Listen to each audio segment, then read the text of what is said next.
This is a tutorial about motion paths, so I'm going to create the motion path using the CV Curve tool. If you go into the option box here, just make sure that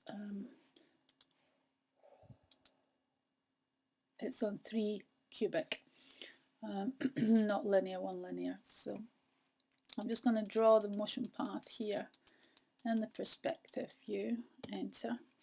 And then what I'm going to do is just show you in the side view. It looks like it's curved and in the air, but it's not.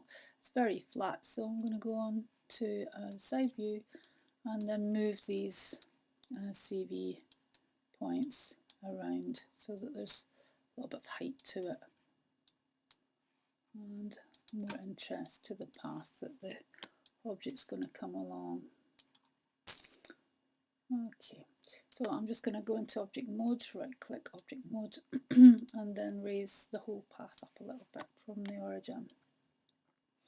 You can see here there's quite a little dip here. Try not to make your corners too tight, and I'll explain later on that one.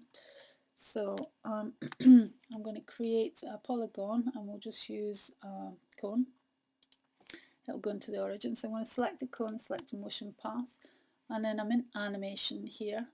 Animate motion path attached to motion path. Now if you go into the option box here, you'll see that it's going to start at frame 10 and end at frame 100. So I'm going to apply. You'll see I've got 400 frames in this piece, in this scene, just to give me a little bit of time to see the object go along the motion path. So change the default from 24 to 400. Now if I go back to frame 1, you'll see it starts moving at frame 10. The cone goes along the motion path.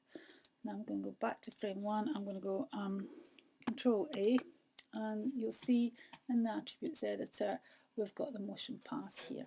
Now to change the object, you select from these. You can see front axis Y, front axis Z. It starts moving the object around. So I'm going to go front axis Y and then I'm going to go Z here. And you'll see now when I play it, the object is going in the correct direction along the path. Now I wanted to show you, if I take it to frame, just say frame 50, you can actually put a keyframe on the motion path by going into Animate, Motion Path, Set a Motion Path Keyframe here, and I'll scrub it back to the beginning here and just play that. So it takes a few moments to get to keyframe 50. Now if I click on that and use the Move tool, I can move that keyframe to different points on the motion path. So if we go back and rewind it and hit play again, it's taking longer to get to keyframe 50, and then it'll speed up going to 100. Now if you want to alter these, go into motion path in the channel box, go into UV value, and you'll see here the keyframes for these points on the motion path. There's the 50, there's the 10, drag this over and let you see it. There's keyframe 10 and there's 100. So what I'm going to do is I'm going to move 50 on this one. So I've selected it with the selection tool, shift click again with the selection tool, and you'll see that you've got these little arrows which allow you to move on the motion path. I'm not done that right. Select the keyframe, then shift click on it. Now you'll see it's changed to 57, 64, 69. That's actually changing the keyframe of the of this point on the path. If I go back here now and play it, it takes even longer to get to frame 69. From 69 it'll speed up, so you can control the speed on motion path by setting the distance on the path in relation to the keyframes that you've got set. Now, I'm going to go on to the, oh no, I'm going to change this first of all. So here's keyframe 100. And there's other ways of doing this. You can also have, if you want the last keyframe position marker, you can change in here. You just say you wanted that last keyframe to be 200. You would key it through the attributes editor under position marker shape 2. So just click on that and you see it's updated to 200.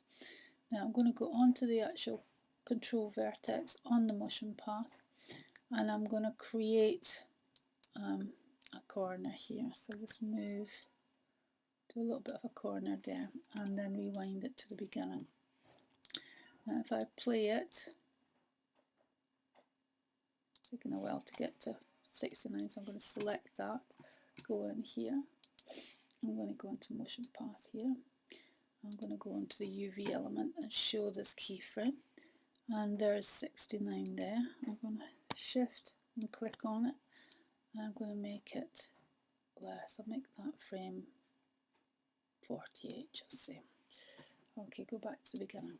Now what I'm going to do is I'm going to select the object on the path, and when you, because as you go, as the object goes around the corners, it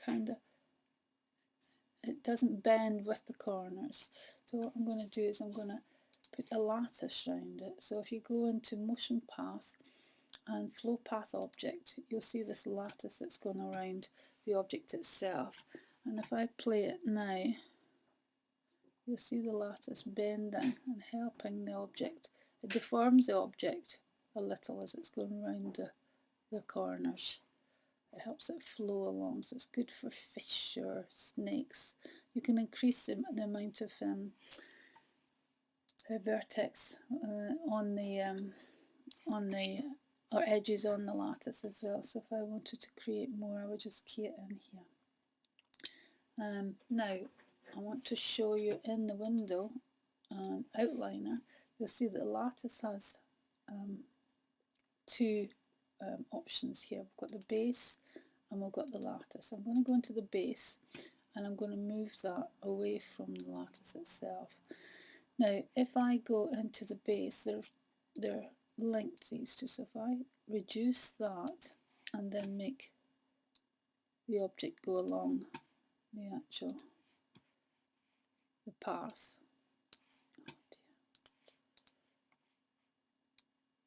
you'll see that it doesn't help the object to form and flow along the path. If I increase it, it will recover the whole object if you want a good motion of it going along the path. Bending quite nicely going around the corners. Okay, so that's the first tutorial on motion paths and flow path objects. So what we've looked at is creating with a CV tool. You can also use the EP curve tool, but on the CV curve tool, remember to go in here and use 3 cubic.